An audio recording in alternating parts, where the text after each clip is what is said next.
I'm doing here is I'm burning off the excess zinc before I do any welding, because inside here there was a hell of a lot of zinc build-up from when it was galvanised.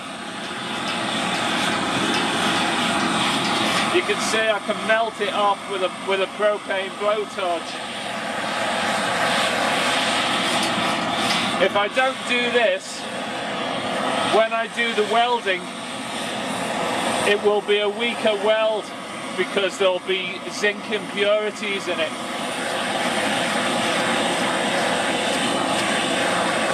The other thing to bear in mind, I think I can stop this now. Right, the other thing to bear in mind with zinc is, like many low melting point metals, in fact many metals, they have a flash point, and when you're welding, these metals can quite often reach the flash point, and they can act a bit like a World War II incendiary bomb. You can start off a burning reaction and it will actually increase the temperature and melt a hole right through your steel.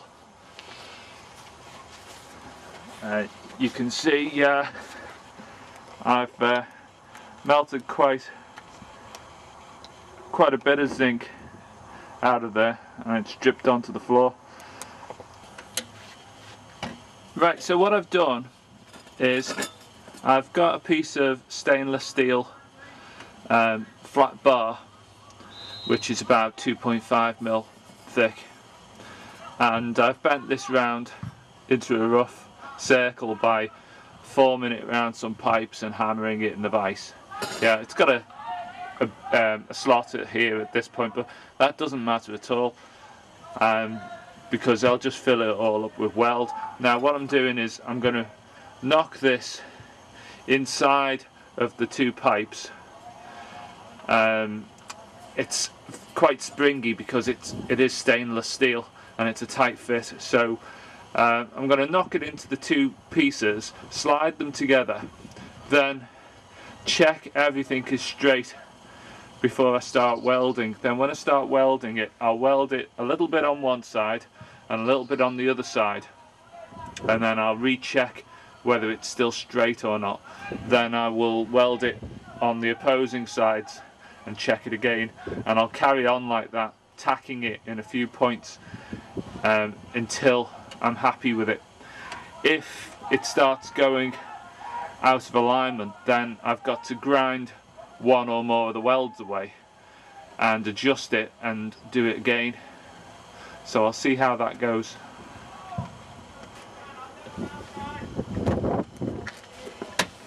Okay, as a rough jig while I set this up, by the way, I'm only adding, I think it was 15 inches or 16 inches, I think it might be 16 inches of pipe onto this. In the end I've decided a barrel length of about 1.7 meters, I think, should be quite adequate for this, instead of the 2.1. I think it'll still look quite nice when it's finished.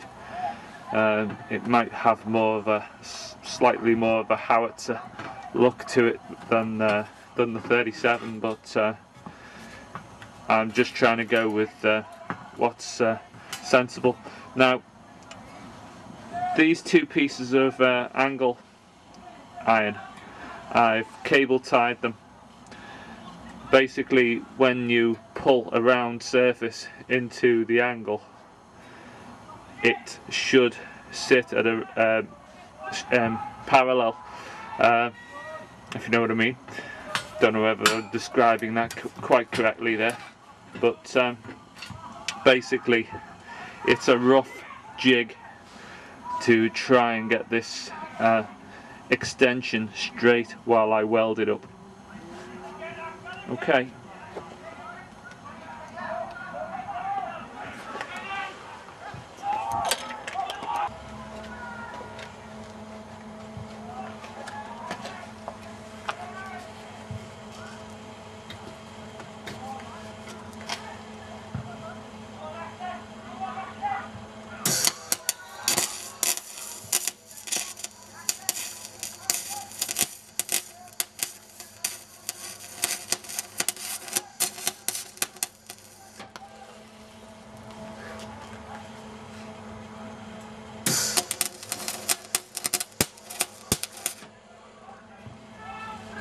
You could see there the reaction of the zinc plate as it was continued burning, and it fueled the fire after I'd stopped welding. Anyway, this is going to be a slow procedure while I weld this up and keep checking how straight it is.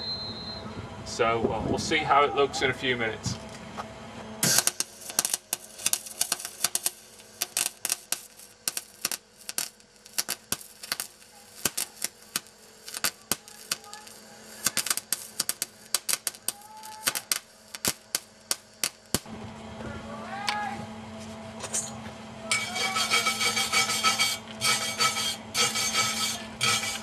I'm also welding this outside because the gases that welding zinc galvanized metal give off are actually very poisonous. I think it's cyanide gas which is expelled. So this sort of works best done outside in the open air.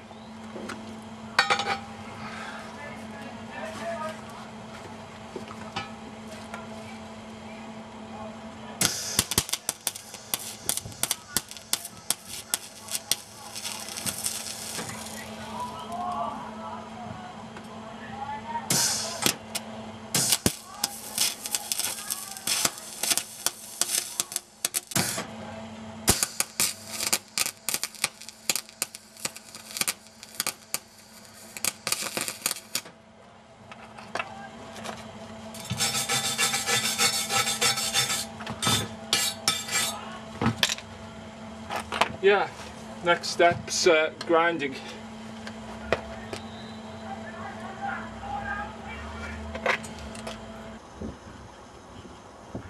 Okay, that's the general sort of look that it's going to be. You can see I've welded it all up and I've ground it. I just need to do a little bit more finishing on it. There's one or two little hollows in there, but to be honest, I could just put a bit of filler into those and sand it over before painting, and it's not going to cause any problems. Even just put the undercoat on very heavy and let it dry. Probably good enough. Obviously this will have to be acid etch primed as well because it's zinc coated. So I've got to get the paint to stick properly. It's come out fairly straight. I'm fairly happy with it, to be honest with you. Yeah, it's slightly unfortunate that it has to neck in at that point there, but and not be gradual. But as I say, where am I going to get a piece of piping which is exactly the right shape I need? Not very easy.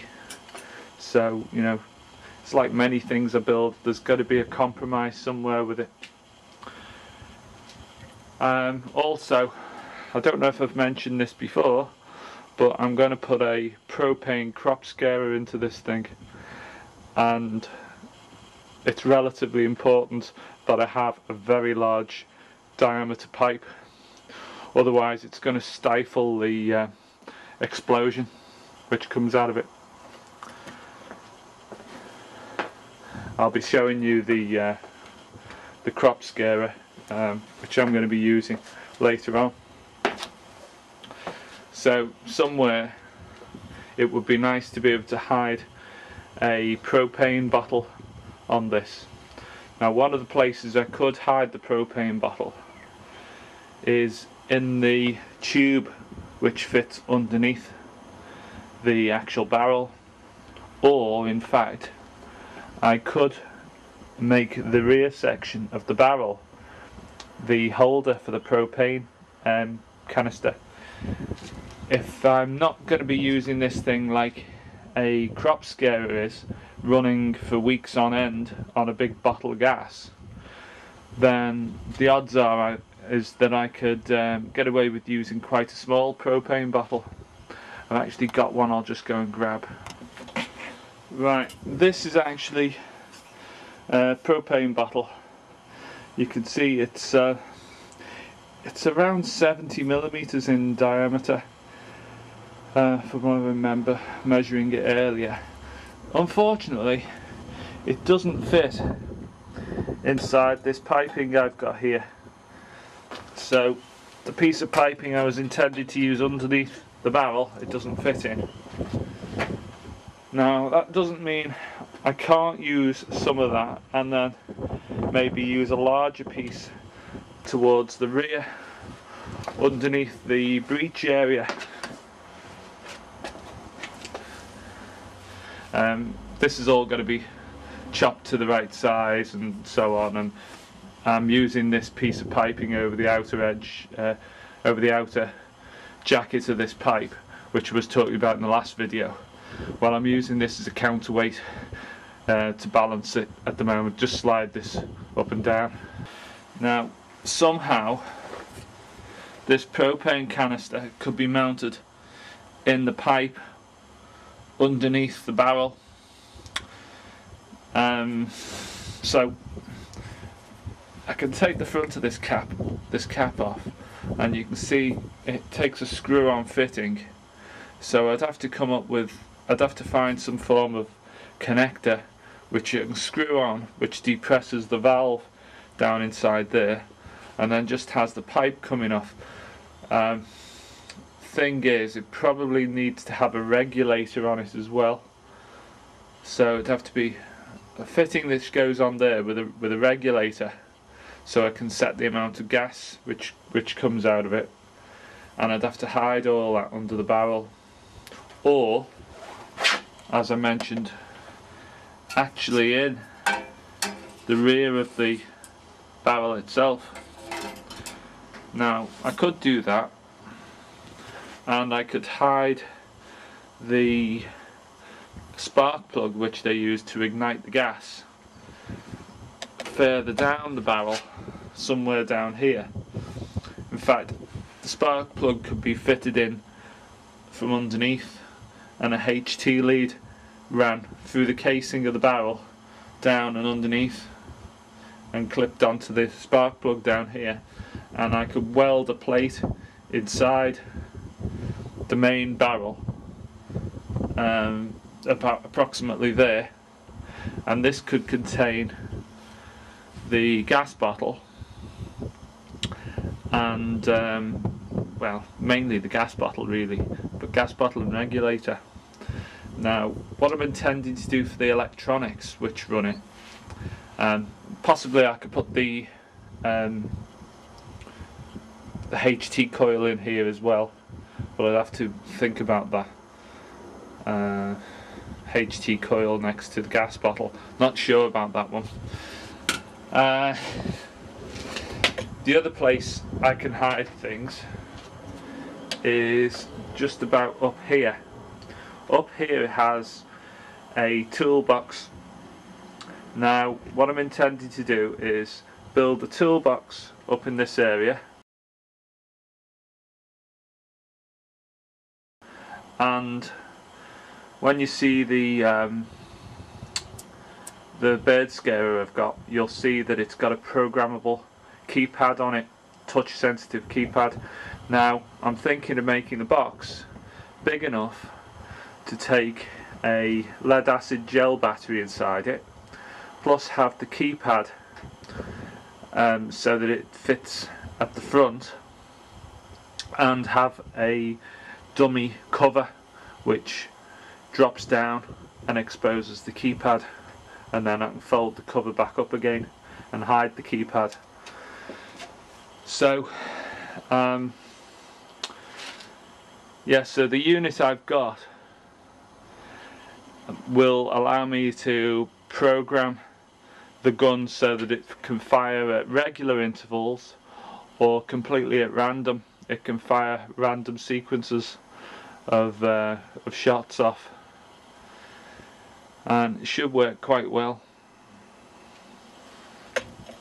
The other option, if I didn't use a small propane tank, is to get one of this sort of size and build it into some sort of dummy ammunition crate and just have that down at the side of the gun. This would run the gun for a significant period, probably a number of weeks. I'm not sure, I've never really used one of these gadgets.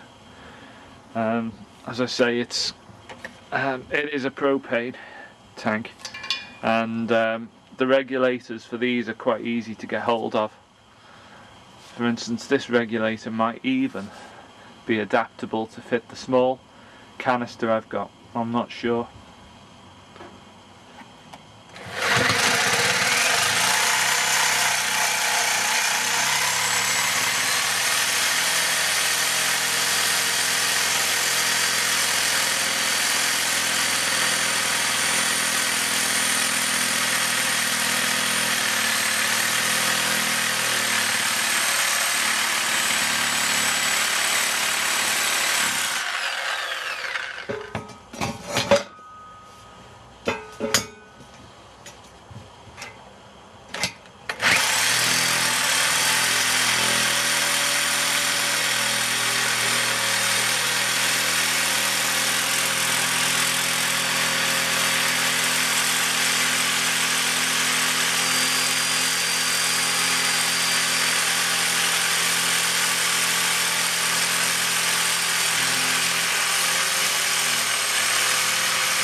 Okay, so that gives me, or what will be, a relatively flat surface at this end here,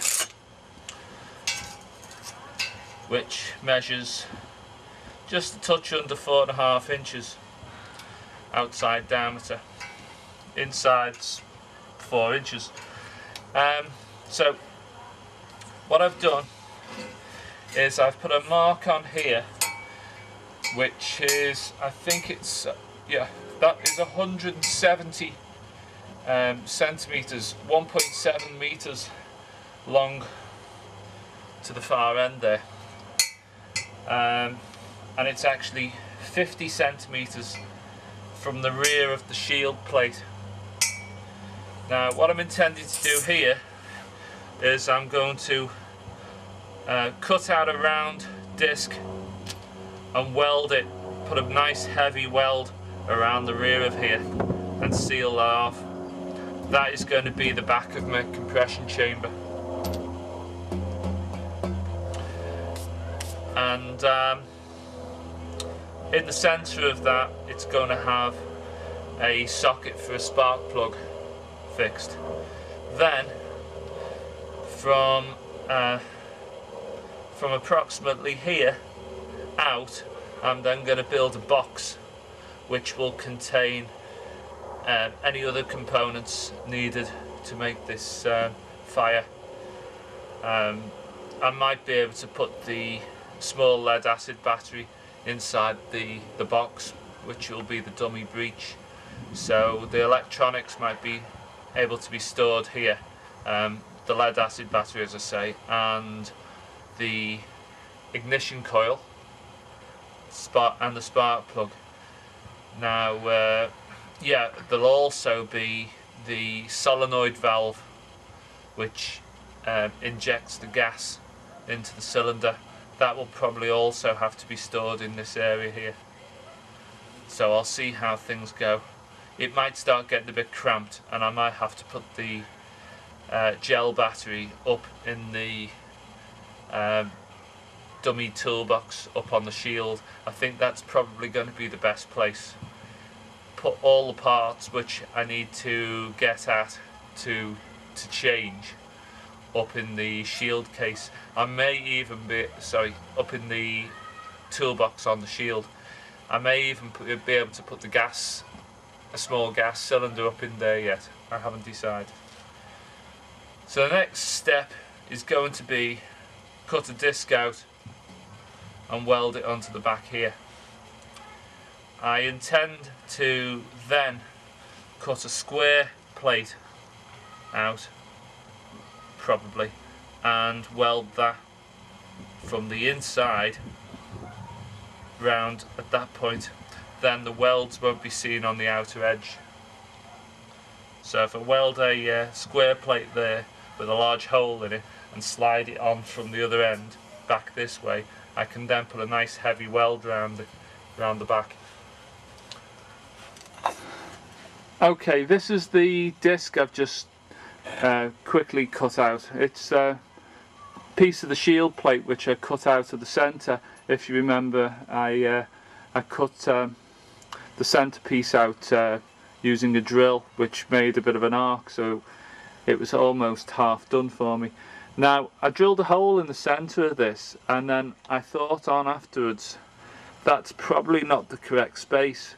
So what I've done is I've quickly nipped it, and I've got down the bird scarer.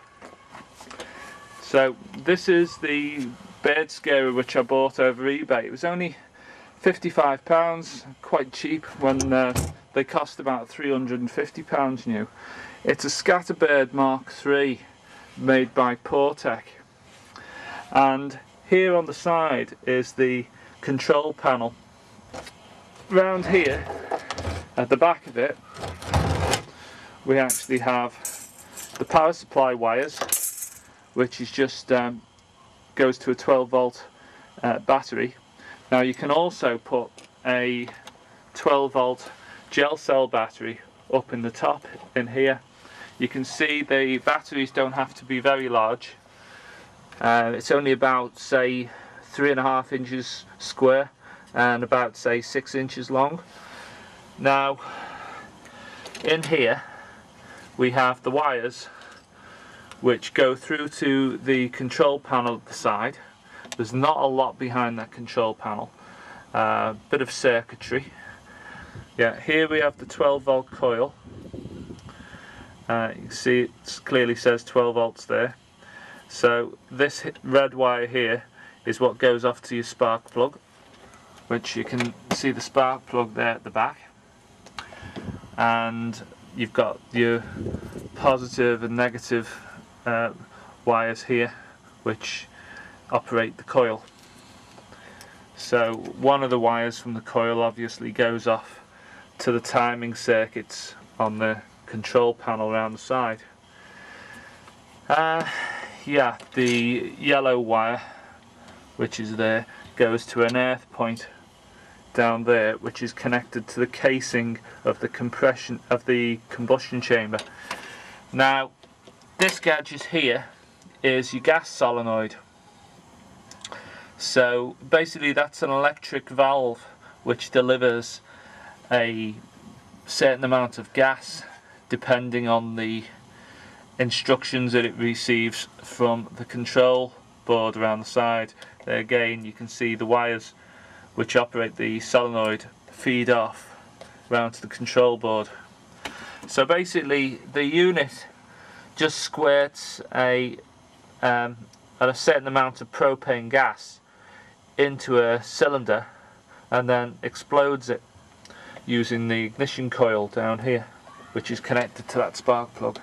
Now you'll notice that where they fitted it is they fitted the spark plug down at the bottom of the compression chamber, and the gas is injected at the top of the compression chamber.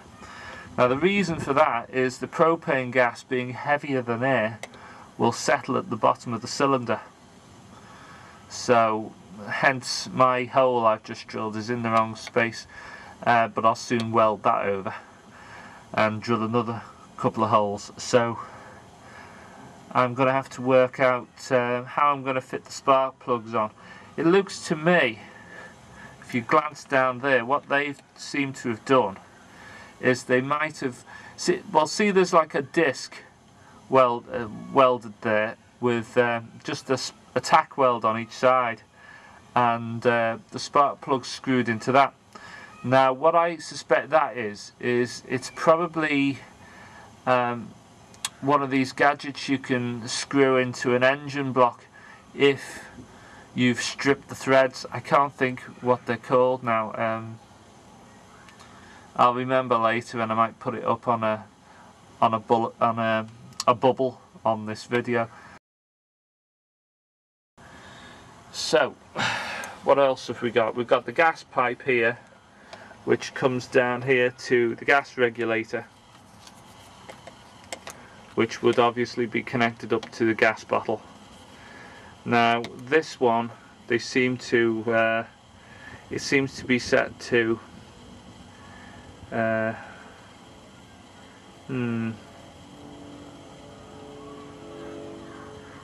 to 19 bar. P.USC equals 1 bar. I don't really know much about this stuff. Anyway, that's what it says on it, and you can see that clearly. That's if you wanted to try making one of these. I suppose you could have a go at it. Now if we look at the, we'll say the business end, this has been shortened because when I got it, it had a big long pipe fitted onto here, which was about near 1 meter in length, and it was just like a PVC or fiberglass pipe, and then 3 bolts running around the outside to hold it on. Now if we look inside the end of this, you'll notice there's a large washer with a hole in. Now this is going to be to trap the gas in there, to stop it all just floating up the barrel. So basically it needs a large washer welding in. Ooh, let's see, it could be, I'll have to put a rod down here and check the depth. So I'm going to have to do that in my barrel, otherwise the gas is just going to float up. So this will hold the gas in there, but the air will still come back down the barrel, float into there, because you need the propane and you need air to get a combustion, plus the spark of course. So that's how these things work. There's not a lot to them. They have a very large box with weights inside them to basically stop the things from blowing around when they're stuck out in a farmer's field. Yeah, as it says on there, warning, always disconnect gas supply and switch off before transporting scatterbird bird scarer. Yeah, I suppose you wouldn't want it starting to fire as you were carrying it around, would you? Yeah, there's the control panel. As I said, this is what I'm going to fit into the toolbox or dummy toolbox up on the gun shield. You can see you can program it, number of bangs, 1, 2, 3, 4, 5, yeah. Interval between bangs in minutes, 10 minutes, yeah, all the way through to 100 minutes. Then it goes random, which sounds quite interesting. I think that's what I'm going to be using, random gunshots. You can set up the delay. After, you'll notice up here it's got a light sensor, so it doesn't work at night time. Now once it realizes it's daylight, you can put a delay in up to 4.5 hours, sorry, 5 hours even, after daylight, so that it's not going off really early in the morning and waking people up. Then it's also got pre-dusk shut off in hours, so before it goes, how do they work that one? Before it goes dark, time before it goes dark, pre-dusk shut off. How do they know it's gone dark? 5 hours before it's gone dark. Not sure about that. Someone's gonna give me the answer to that once I post this video up. Anyway, that's the Portec Scatterbird Mark III, which is soon to be a M3 37mm gun.